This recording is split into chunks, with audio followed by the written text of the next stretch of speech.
Now we find out more about the preparations for the inauguration. CNN's Alex Marquardt joins us live from Washington.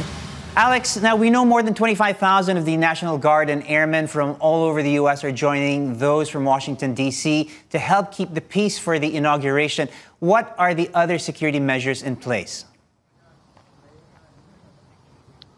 Well, you're absolutely right. 25,000 from all across the country to be mobilized, up to 25,000, we should say, for the inauguration. So far, we've just learned, according to the National Guard, some 17,000 are already on the streets of D.C. now, 3 days before the inauguration. You can see some of them right here. We are on the eastern side of the Capitol building. The National Guard, as you can see, have been joined by other police forces. These police forces belong to the Supreme Court police, and that just goes to show the collection and the collaboration of these different law enforcement agencies. But you're absolutely right. There is a fortress-like atmosphere, if you will, certainly around the Capitol complex. What you're looking at here is just part of the fencing that encircles the entire Capitol complex, where, of course, that insurrection happened back on January 6th. The fencing here, it's about 8 feet high. They call it non-scalable fencing. It is, of course, it would be very, very difficult to get through or get over that. Some of this fencing, if you look right through right there, also has some razor wire atop it. Now, there are streets, particularly in downtown D.C., where many of the federal buildings have been closed off for days and will be closed off for the days to come. You have the National Mall that has also been closed until Thursday. That is traditionally where tens of thousands of people would gather to watch the speech by the incoming president. It is normally a celebratory atmosphere, normally lots and lots of people coming into town. That is very much not the case this year. With everything that you're seeing here, it is pretty far from what we would expect when we talk about a peaceful transfer of power from one administration to the next.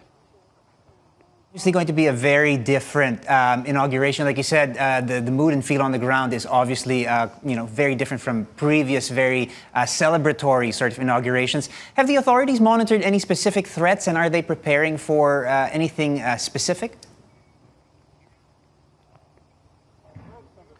The threats are not specific. When you listen to the FBI director, what he talks about is online chatter. So what they're afraid of is armed groups coming back to D.C. Like we saw, there were some of the protesters that we saw on January 6th did have weapons.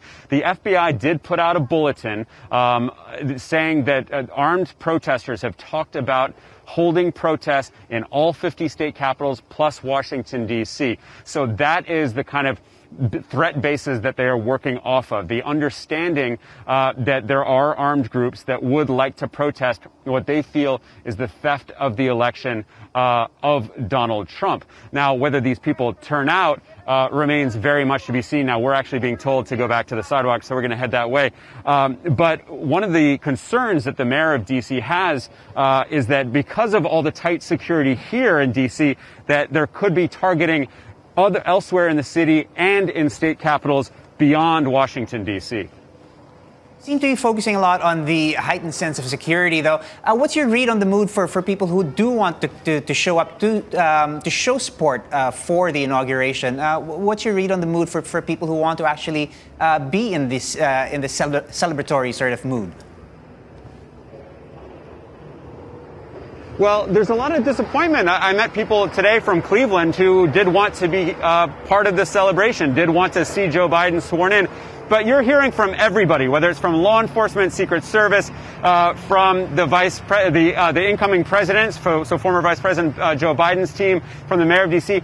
They are asking everybody to stay home. We have not only a global pandemic, and they do not want crowds gathering, but we now also have this increased security threat. So everybody is asking that anybody who wants to take part in the inauguration, celebrate the incoming Biden administration, that they do so virtually.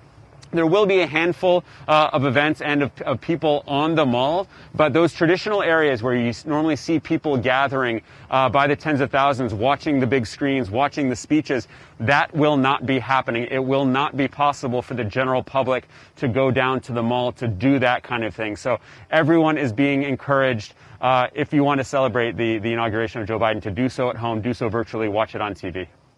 All right, there you go. Alex, thank you so much for sharing those updates. We're obviously in for a very different inauguration indeed. That was CNN's Alex Marquardt reporting from Washington, D.C. CNN Philippines is your destination for everything about the inauguration of Joe Biden and Kamala Harris. We will cover the event as it happens on January 21st, Philippine time.